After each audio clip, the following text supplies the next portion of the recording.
Et allez, c'est parti. Je pense que tout le monde est avec nous ce matin. Bienvenue à celles et ceux qui viennent de nous rejoindre.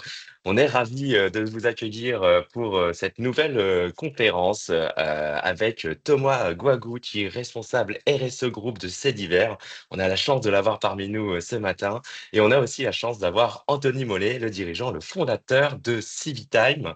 On va parler pendant 45 minutes, un tout petit peu moins d'une heure, de la thématique que vous voyez apparaître à l'écran. Quelle stratégie pour animer la RSE toute l'année? C'est un sujet très intéressant, surtout en fin d'année, parce qu'on sait qu'on est déjà en train de prévoir ce qui va se passer sur 2025, là, pour le coup. Et donc, on vient se nourrir de clés de réussite, d'enjeux aussi d'entreprises qui sont plus ou moins similaires à la nôtre. Et on a invité Thomas à partager ses expériences avec le groupe C'est d'hiver. Et vous allez voir, ça va être vraiment beaucoup de bons partages, de jolis partages qui vont arriver là sur ces prochaines minutes. Et Anthony nous donnera sa vision aussi avec Civital, justement pour impliquer, pour sensibiliser, pour engager sur la RSE, comment on fait pour l'animer tout le long de l'année. Ceci étant dit, Thomas, je vais te laisser la main pour te présenter, qui mieux que toi pour te présenter toi-même. Et puis ensuite, Anthony, je te laisserai aussi la main pour faire ce même exercice. Bonjour à toutes et à tous, je m'appelle Thomas Guagou, donc comme l'a dit, Alban, je suis responsable RSE, chez C'est Divers, pour le groupe C'est Divers. Alors tout d'abord, je vais vous présenter un petit peu C'est Divers. Je pense que la plupart d'entre vous ne connaissent pas. C'est Divers, en fait, nous sommes un fabricant d'isolateurs en verre trempé pour les lignes électriques. C'est des choses que vous voyez à l'écran, tout de suite. Nous sommes implantés mondialement puisque nous sommes le leader, sur le marché. Donc à ce titre-là, nous avons des sites multiples, que ce soit des bureaux commerciaux, centres de recherche ou usines et nous fournissons un grand nombre d'isolateurs à travers le monde. Puis nous avons, environ 800 personnes, qui travaillent chez C'est Divers et qui s'impliquent pour la production et la distribution des isolateurs à nos clients. Voilà pour ma part. Ouais, merci beaucoup Thomas, Anthony. Donc, enchanté, bonjour à toutes et à tous. Moi, c'est Anthony, je suis le fondateur de la société Civitime. Civitime, c'est une structure que j'ai créée il y a 7 ans maintenant. Avant ça, j'étais ingénieur en développement durable dans une filiale d'Engie. Et donc, notre activité chez Civitime, c'est de sensibiliser, en tout cas de créer des solutions pour sensibiliser tout au long de l'année les collaborateurs en entreprise à la RSE. Et pour ça, on a un parti pris assez fort chez Civitime, c'est qu'on va utiliser la gamification pour proposer ces contenus. C'est-à-dire qu'on va porter une attention très forte à proposer des contenus les plus interactifs possibles à vos collaborateurs pour que ces actions de sensibilisation à la RSE soient perçues soient plus source de plaisir plutôt que ce soit perçu comme une contrainte. C'est vraiment ça notre job. Et donc aujourd'hui, on a une centaine de contenus sur la RSE, tous sujets confondus, c'est-à-dire qu'on va aussi bien parler bien sûr des sujets environnementaux de la RSE que des sujets sociaux et sociétaux. Et on propose ces contenus-là à une centaine. Aujourd'hui, on a une centaine de clients en France et à l'étranger, tous secteurs d'activité confondus, pour leur permettre de sensibiliser leurs collaborateurs à la RSE. Chouette. Merci beaucoup à tous les deux. Merci d'être avec nous ce matin pour partager vos retours d'expérience. Avant d'entrer dans le vif du sujet, hein, qui va être justement de découvrir les enjeux, les obstacles, les défis auxquels ces divers s'est confronté et se confrontent encore aujourd'hui sur la RSE, parce que c'est toute la vie d'une entreprise, de la RSE, bien évidemment, ça évolue avec elle. Je vais vous poser une première question dans le chat. Sûrement une question de rapidité, ça va vous permettre aussi de pouvoir nous dire nous faire un petit bonjour aussi pour celles et ceux qui nous écoutent de manière assez discrète pour l'instant. Voilà la question à l'écran, je pense que vous avez la réponse. C'est quel pourcent des entreprises françaises considèrent le manque de temps et d'équipe comme le principal frein au développement des politiques RSE?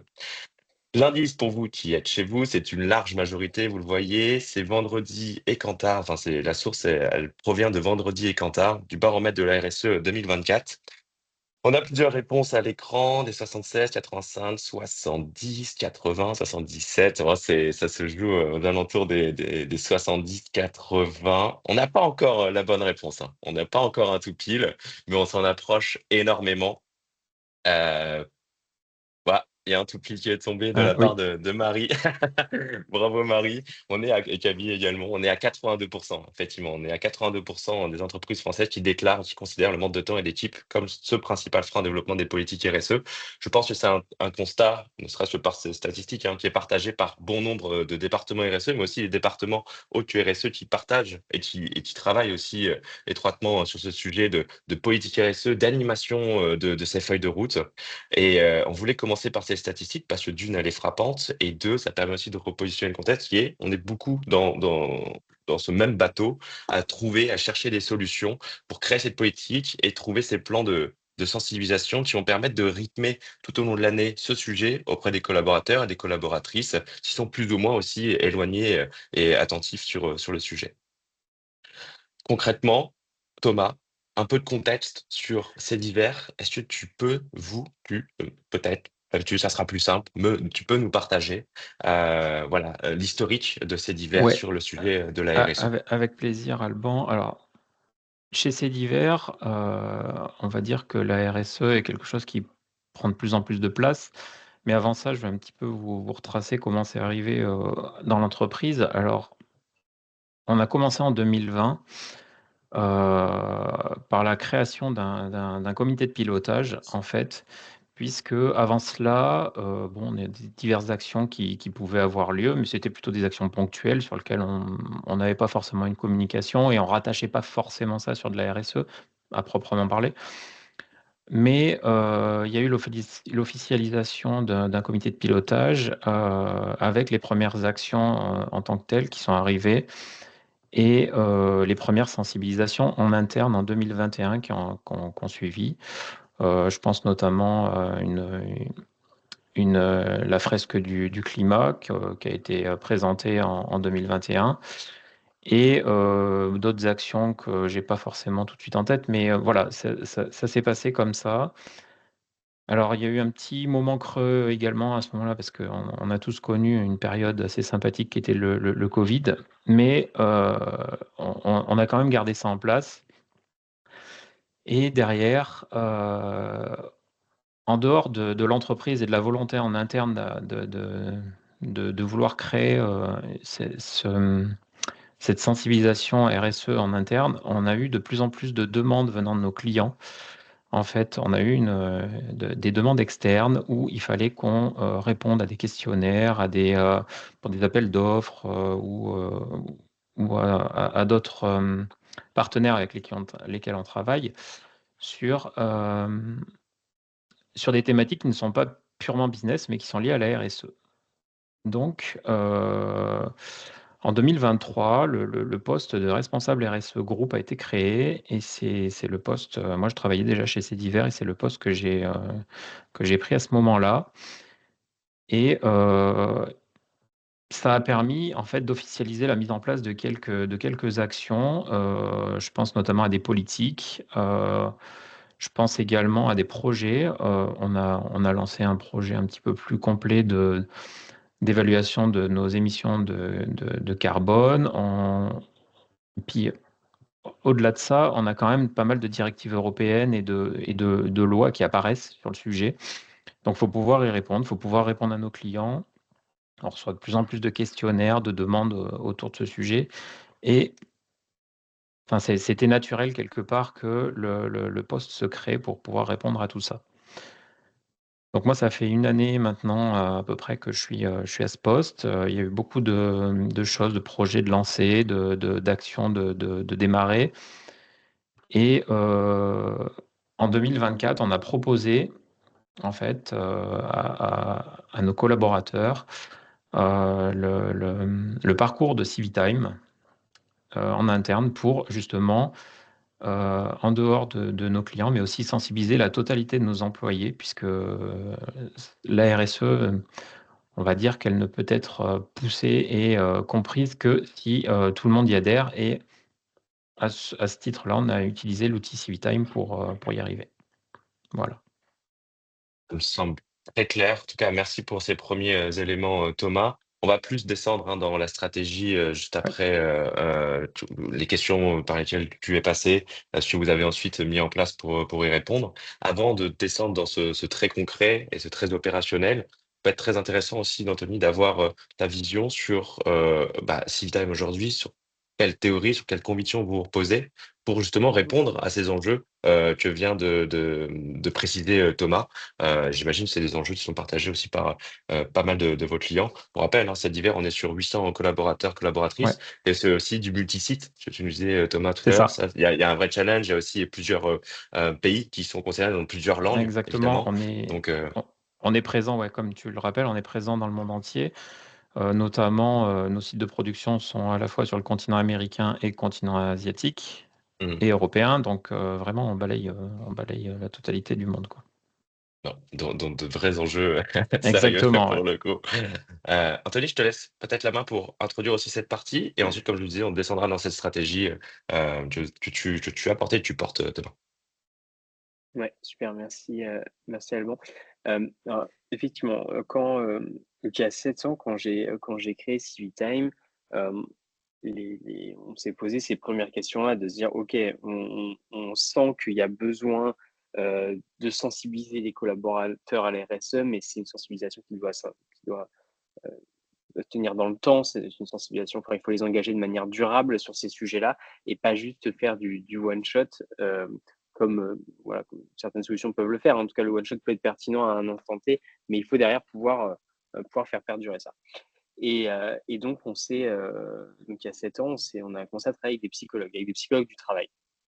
Et le job de nos psychologues, ça a été d'identifier quels sont les leviers psychosociaux sur lesquels il est nécessaire d'agir pour qu'un collaborateur s'engage durablement dans la stratégie RSE de son entreprise. Et derrière chacun de ces leviers psychosociaux, on a identifié des mécaniques de jeu en l'occurrence, qui nous permettraient d'agir sur ces leviers. Donc ce travail-là, il nous a permis d'établir une approche de l'engagement, une approche en 4 étapes, euh, qui est finalement, alors que nous on utilise dans la RSE, mais finalement cette approche de l'engagement, elle est assez connue dans tous les process de change management qui existent. La première étape, avant tout, vous la connaissez, on en parle tout le temps, c'est la sensibilisation. La sensibilisation, là, notre objectif, ça va être de générer, en tout cas susciter l'intérêt du collaborateur sur les sujets et sur les enjeux auxquels nous sommes confrontés.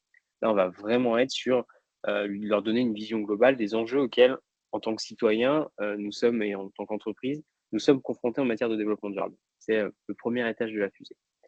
La deuxième étape, ça va être la phase d'adhésion.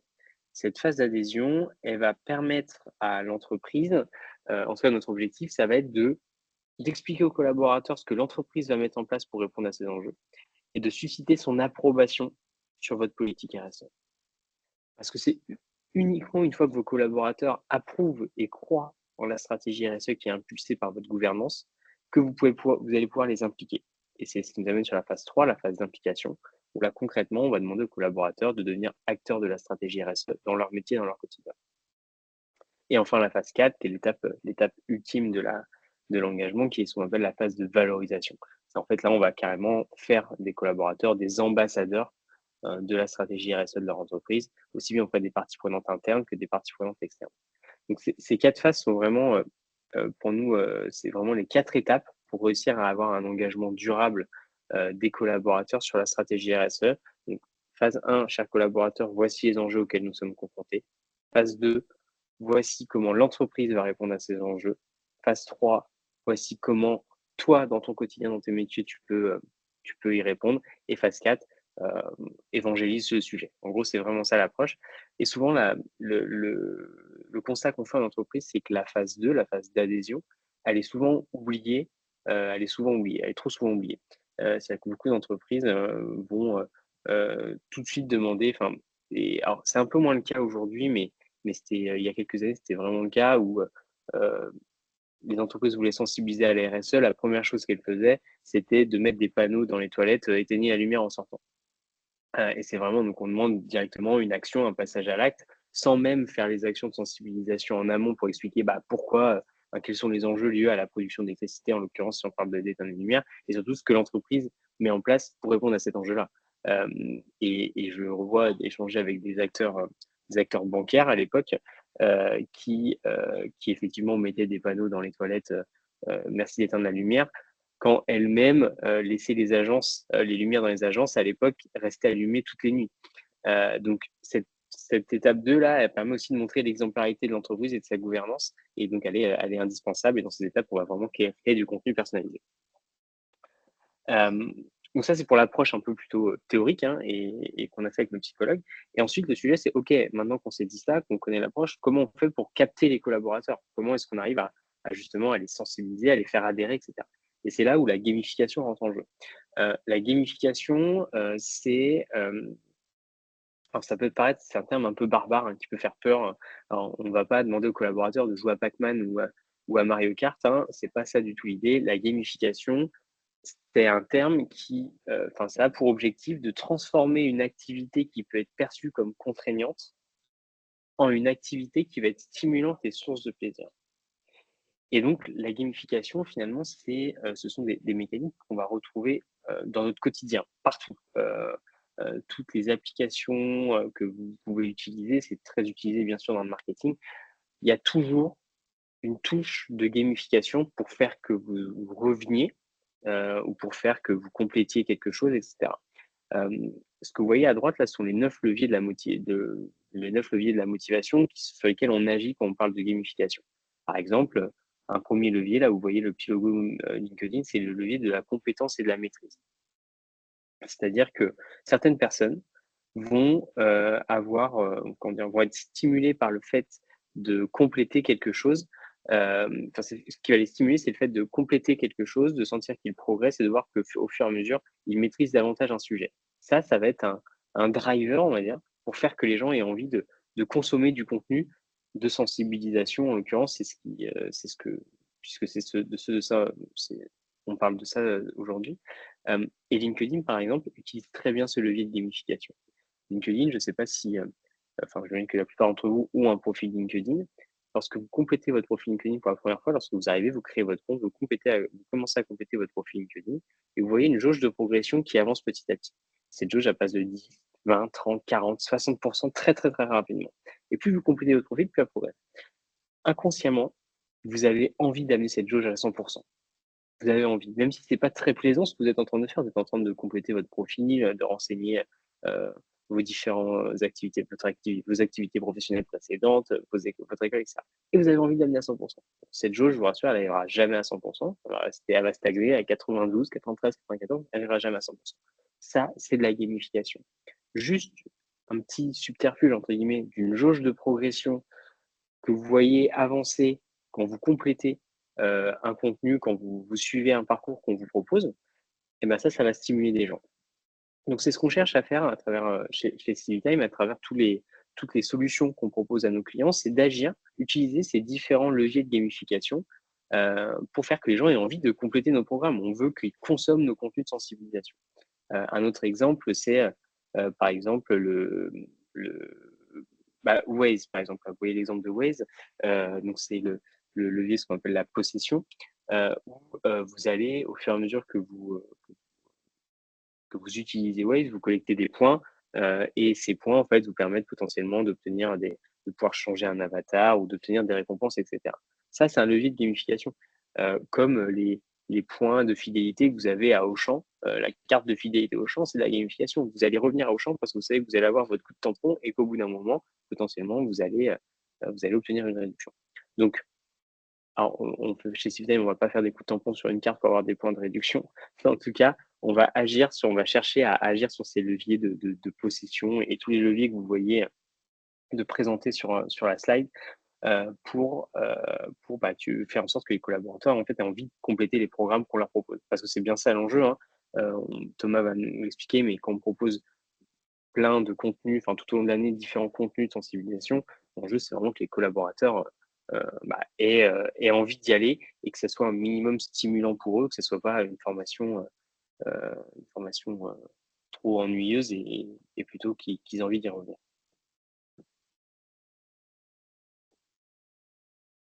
Très intéressant. Merci Anthony pour ces éléments. Donc, on a vu cette boucle de l'engagement. Tu as commencé à commenter. Ensuite, la gamification qui est un vrai levier, en tout cas, qui est un des meilleurs leviers, ce qu'on se rend compte, hein, pour impliquer, pour créer cette dynamique collective. Passons du côté de ces divers, Thomas, et ça fait une jolie transition sur comment vous avez réussi à construire votre stratégie, votre plan d'animation RSE. Pourquoi vous êtes basé aussi sur les serious games en passant par la gamification. Voilà. Reprenons déjà. Comment construire cette stratégie RSE? Quelles sont les questions que vous êtes posées et pourquoi vous en êtes arrivé à choisir ce type de format pour animer toute l'année cette politique, cette stratégie, cette feuille de route? Alors, déjà, je vais reprendre un petit peu par rapport à ce qu'on s'est dit tout à l'heure. Entre 2020 et 2024, on avait commencé de communiquer et de faire des choses en interne, notamment la semaine du climat, mais on utilisait principalement des coms externes, en fait, pour sensibiliser aussi en interne nos collaborateurs.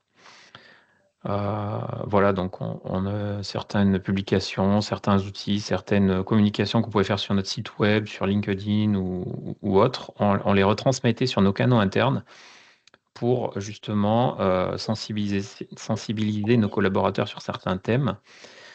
Et en fait, on se rend compte que de plus en plus, la RSE est importante, pas seulement pour répondre aux demandes des clients ou aux directives européennes, mais on se rend bien compte dans le monde d'aujourd'hui qu'on ne peut pas on ne peut pas avoir une entreprise qui n'aurait pas de stratégie RSE. Donc, on a passé un petit peu de temps à faire des recherches et avec Civitime, en fait, justement, ce qu'a expliqué Anthony, on a trouvé l'outil, je dirais, qui est assez simple à utiliser et qui permet de toucher la plupart des employés que nous souhaitions toucher, sans que ce devienne quelque chose de rébarbatif. Une formation basique qui durerait 45 minutes et qui, quand on reçoit le mail pour la formation, oh mince, il y a encore ça à faire, voilà.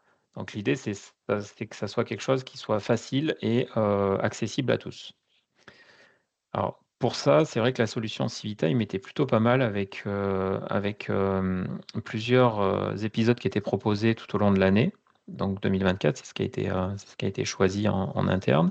Et on a pu traduire ces épisodes en langue locale. Il ne faut pas oublier qu'on est worldwide. Donc on a des employés en Chine, aux États-Unis, en Europe, en Italie. Donc il fallait pouvoir toucher un maximum de monde.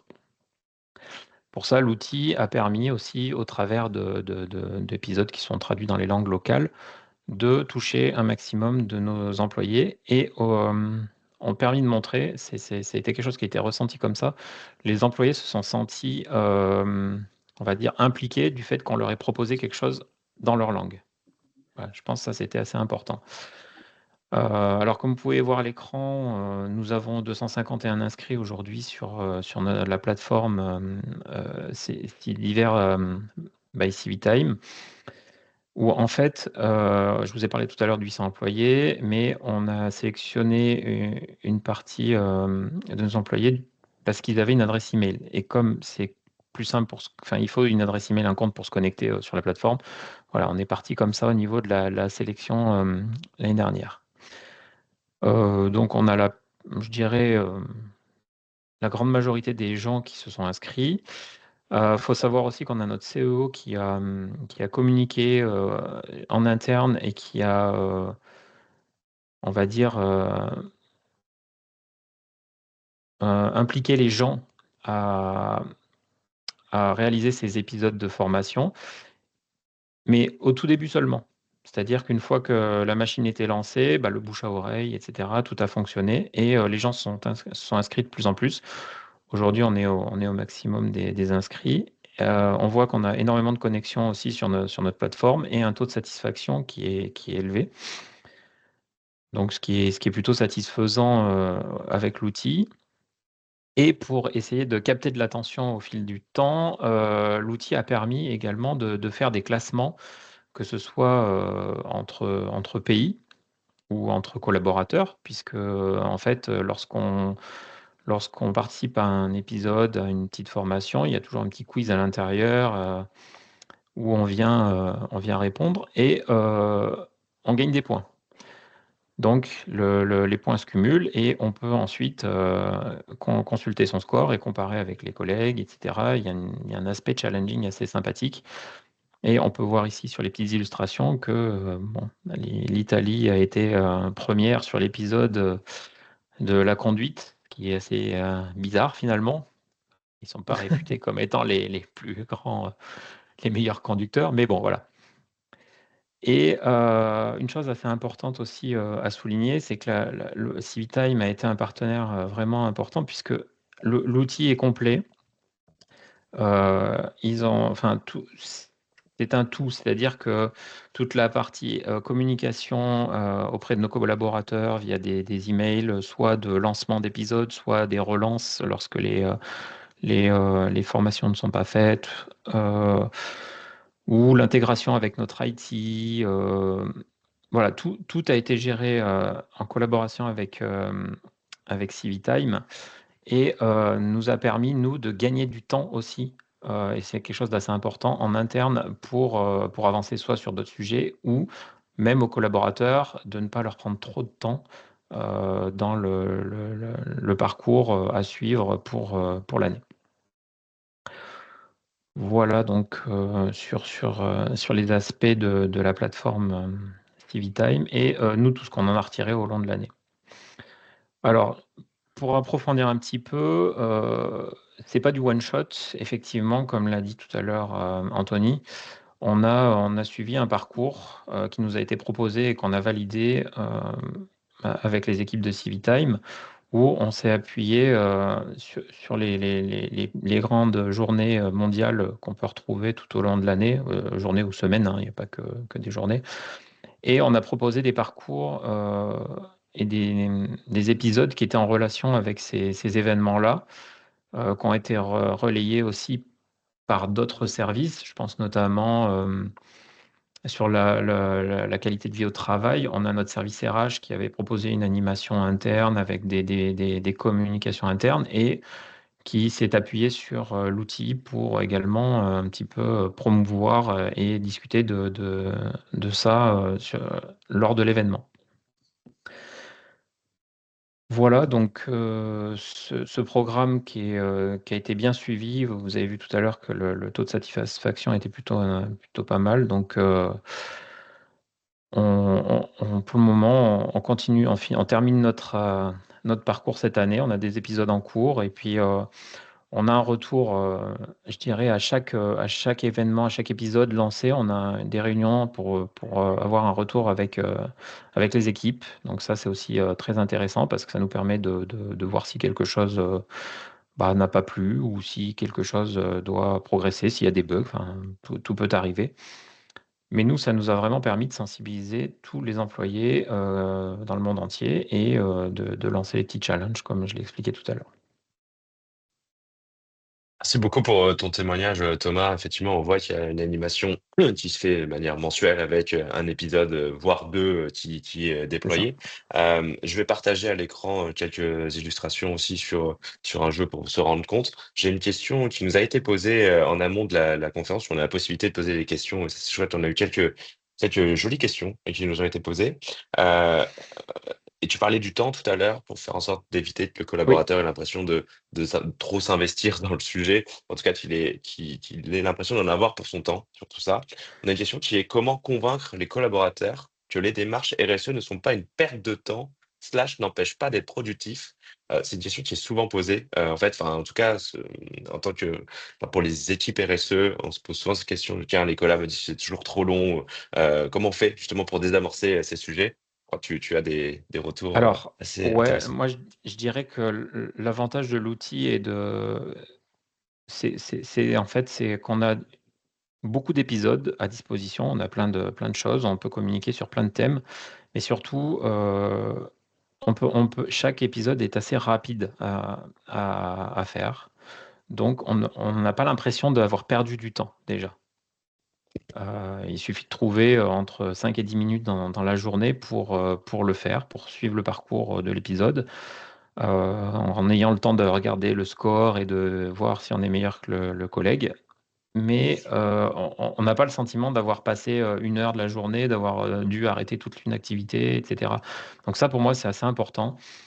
Et le fait que les épisodes soient relativement faciles d'accès, enfin, c'est ludique, c'est visuel, c'est pareil, ça aide pour moi énormément et ça permet de ne pas bloquer sur des choses où lorsqu'on arrive à la fin j'ai déjà connu des formations, quand on arrive à la fin d'une page, on se rappelle plus du début. Donc, enfin voilà, il faut que ça reste simple et que ça marque les esprits. Et je pense que le fait que ça marque les esprits fait que ça restera mieux dans le temps et que on n'aura pas fait la formation pour faire la formation. Voilà.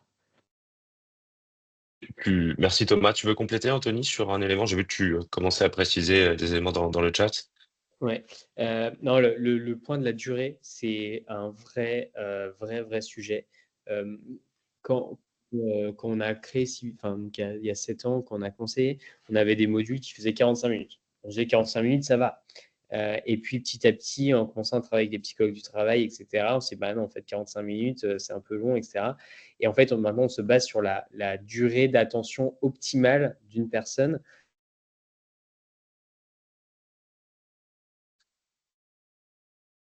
Je crois Ah, qu'on a perdu Anthony. le bug en Il, est- live. il était parti dans une belle explication. Oui, oui. Je pense qu'il va nous rejoindre juste après. C'est pas grave, on va avancer sans lui. À mon avis, il va relancer son matériel.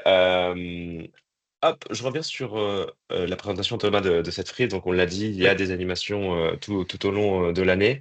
Du coup, ça a été un programme qui vous a été recommandé, du coup, avec les équipes c'est ça. de Civitime. Ok, très bien. Alors, Vous avez nous, fait votre sélection?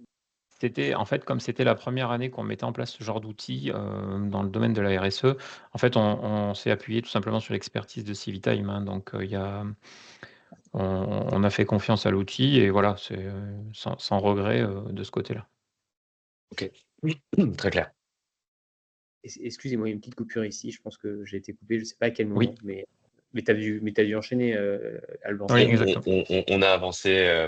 Tu nous parlais de la durée, du coup, Anthony. Je pense Ouais, on a c'est saisi ça. comme s'il y avait un élément supplémentaire, mais on Non, voit où c'est tu ça. voulais nous emmener. Durée optimale d'attention, aujourd'hui, 7 minutes. Voilà. Et je pense que dans 2-3 ans, ça sera encore moins. Donc c'est important d'avoir des solutions qui captent tout de suite l'attention.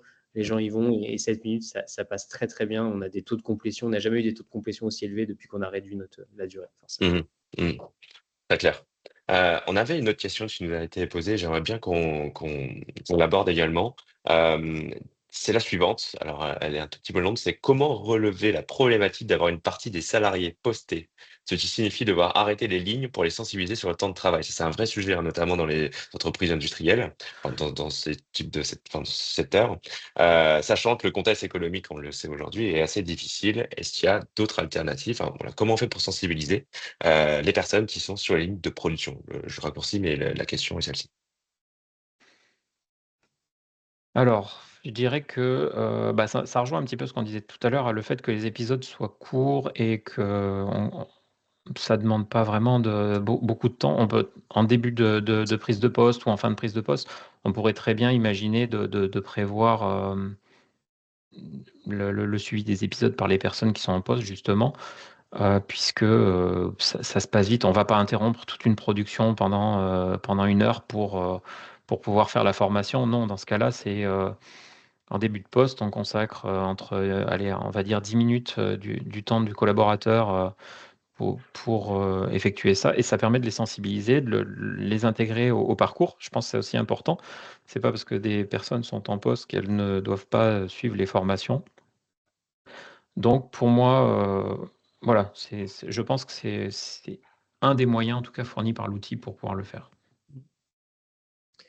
Pour compléter ce que dit Thomas, si je prends l'exemple d'autres clients, je pense à un client en particulier où les collaborateurs sont sur des lignes de production, sont même déconnectés, donc ils n'ont pas de PC, pas de tablette, pas de smartphone, même pas d'adresse email professionnelle. Et la manière qu'a trouvé le client pour animer ça, c'est que en début de prise de poste, donc c'est des équipes qui travaillent en 3-8, en début de prise de poste, il y a toujours une causerie, enfin, ou toutes les semaines, je crois qu'ils ont une causerie de 10 minutes sur la sécurité. Je pense que c'est assez répandu dans les entreprises. Et en fait, ils vont profiter de cette causerie-là pour faire l'épisode du mois à ce moment-là. Et donc, ce qu'ils font, c'est que le responsable d'équipe, ils ont des tablettes, apparemment, les responsables d'équipe ont des tablettes. Et donc, le responsable d'équipe se connecte sur sa tablette et ils vont répondre ensemble aux questions. C'est-à-dire que, bah, tiens, à ton avis, ici, c'est quoi Et donc, ils font le jeu ensemble et leur équipe gagne des points et potentiellement, bah, ils vont gagner plus de points que l'équipe qui était du matin, etc. Donc, ça crée en plus une petite émulation. Et surtout, ça, ça favorise la discussion. C'est-à-dire qu'il va y avoir une question sur, je ne sais pas, sur les volumes de déchets consommés ou que sais-je, ou sur le plus gros poste d'émissions de CO2, par exemple. Tout le monde ne va pas être d'accord. Et c'est génial que tout le monde ne soit pas d'accord, ça va entraîner la discussion. Et chacun, du coup, va dire, mais si, mais moi, je pense que c'est ça pour telle ou telle raison. Et c'est comme ça, c'est en faisant appel à ces éléments que derrière, l'information va être davantage ancrée.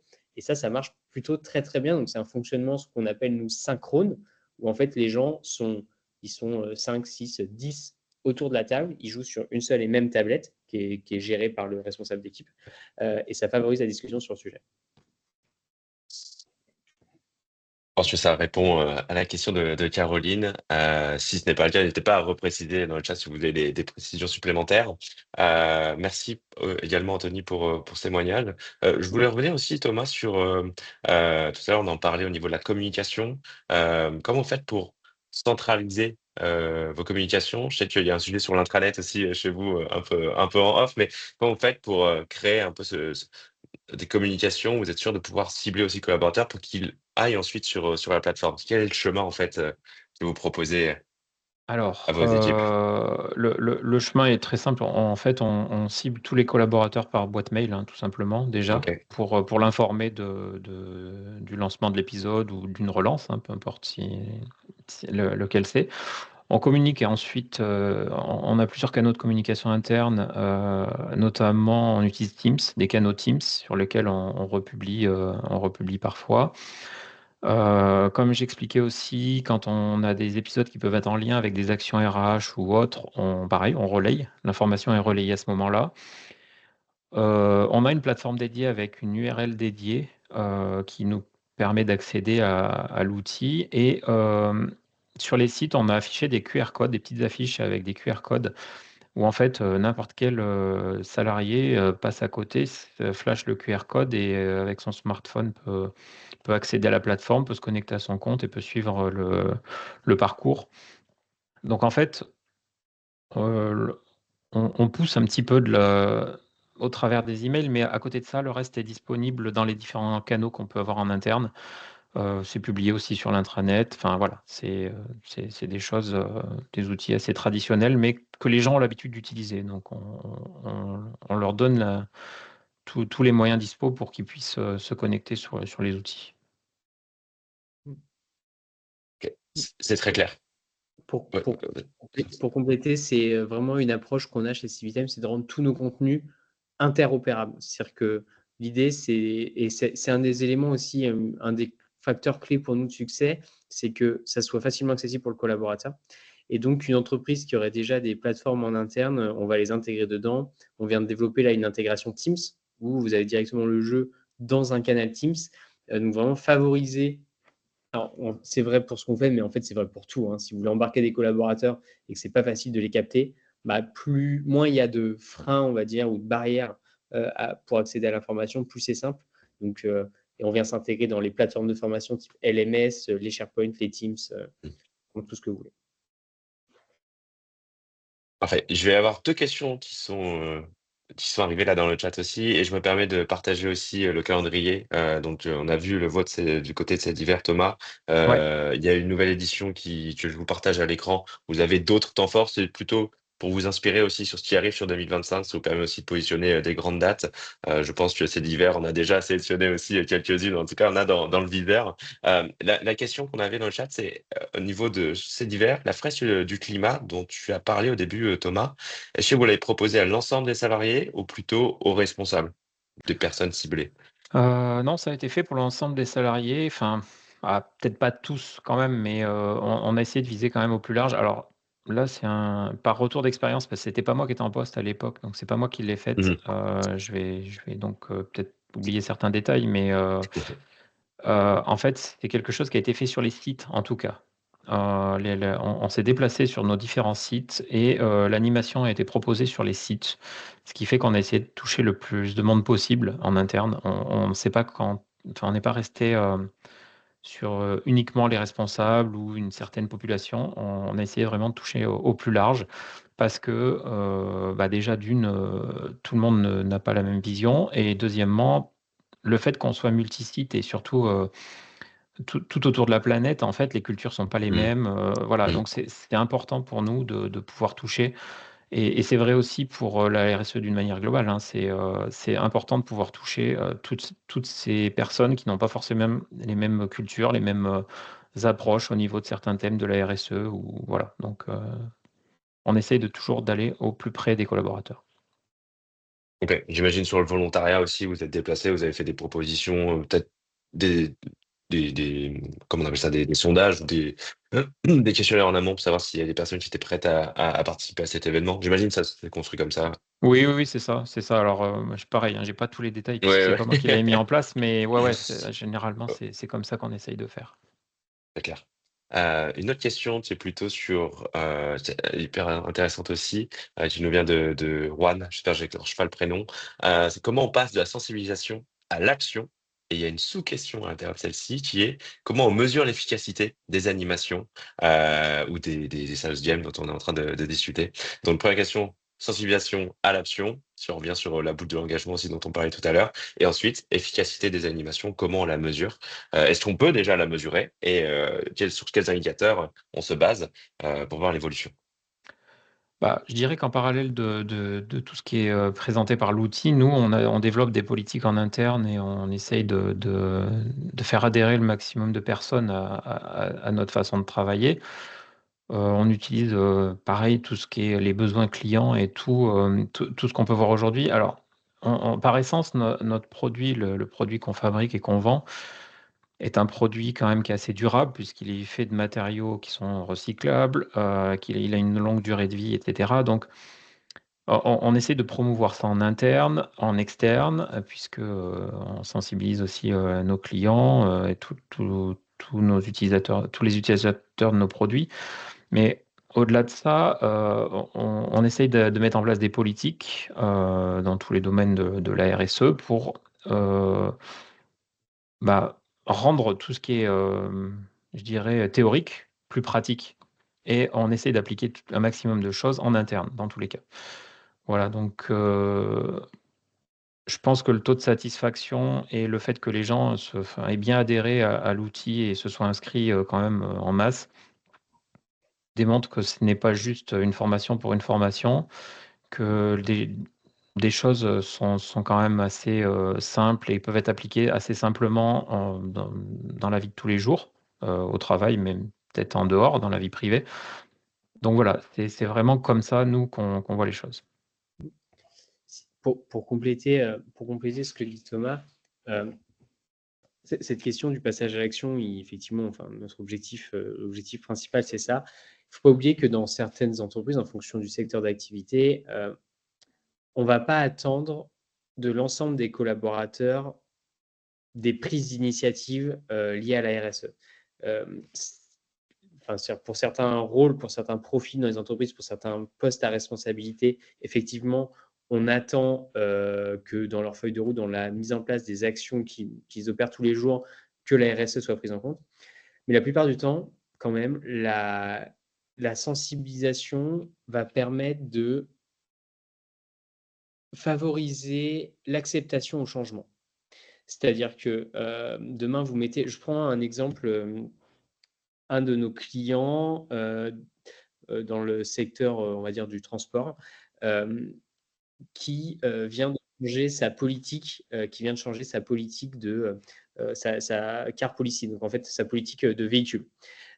Il passe l'ensemble des collaborateurs à la flotte électrique. Du coup, on a eu un gros travail de sensibilisation pour expliquer les enjeux de la mobilité en lien avec les gaz, l'émission de CO2 et gaz à effet de serre, etc. Donc, on a eu un gros travail de sensibilisation. Là, typiquement, ce qu'on attend, ce n'est pas un passage à l'acte de la part du collaborateur final. C'est plutôt de les faire accepter cette nouvelle politique mobilité et politique d'entreprise sur les véhicules de fonction. Donc, en fait, en fonction des rôles de chacun, on ne va pas attendre la même chose. Certains, effectivement, on veut que, je sais pas, je suis acheteur, on va attendre de moi que dans mes critères, dans mon activité, dans les achats que j'opère, eh bien, je prenne en considération différents critères pour mes fournisseurs sur les aspects sociaux, sociétaux et environnementaux. OK, donc là, effectivement, on attend vraiment la mise en place d'actions de ma part. Et parfois, d'ailleurs, ça passe par de la formation un peu plus poussée, un peu plus métier là-dessus. Mais pour d'autres, la sensibilisation va simplement permettre de favoriser l'acceptation d'un changement. Et c'est quand même le cas pour la grande masse des collaborateurs à toucher. Je pense que ça complète parfaitement la réponse de Thomas aussi, Anthony, ce que tu précisais. Euh, on a bien avancé sur cet événement. Est-ce que vous souhaitez un petit dernier mot de la fin, petit ou un grand d'ailleurs, pour reprendre notre thématique, hein, c'est comment ou quelle stratégie mettre en place pour animer la RSE toute l'année? S'il y a une bonne pratique peut-être à retenir, on peut peut-être passer sur une question comme ça, une bonne pratique à retenir pour animer une stratégie RSE de manière efficace tout au long de l'année. Une chose à retenir. Thomas, Anthony, celui qui se sent le plus inspiré. Bah, moi, je dirais, d'un point de vue, c'est divers, je dirais qu'il faut pas que ça soit une contrainte, mais que ça devienne quelque chose que les gens, naturellement, viendront, au fil du temps, accepter et travailler, que ce soit par des petites choses au quotidien, voilà, peu importe, mais il faut essayer de faire en sorte que, implanter, une culture RSE ne soit pas, un frein au travail du quotidien. Voilà. Il faut vraiment que ça soit quelque chose qui permette, bah, soit vraiment des bonnes pratiques, du bon sens ou alors, d'une progression. On va certainement avoir des opportunités dans plein de domaines. Donc voilà, c'est une progression. Top. Et pour compléter, si en tout cas quelque chose à retenir et qui fait le lien surtout avec aussi avec ce que vous avez mis en place chez Cedivers, dans vos entreprises respectives, si vous pouvez embarquer votre gouvernance, Ouais. votre direction générale, je pense que vous lancez un épisode, quel que soit le sujet, un épisode de 7 minutes, vous faites en sorte que le CEO se batte, fasse le module et fasse un top score pour figurer en haut du classement. Je pense que ça embarque. Enfin, c'est vraiment un élément. Enfin, arrête-moi si je me trompe, toi, mais je pense que c'est Non, un non, mais c'est élément clair. qui peut parler. Et voilà.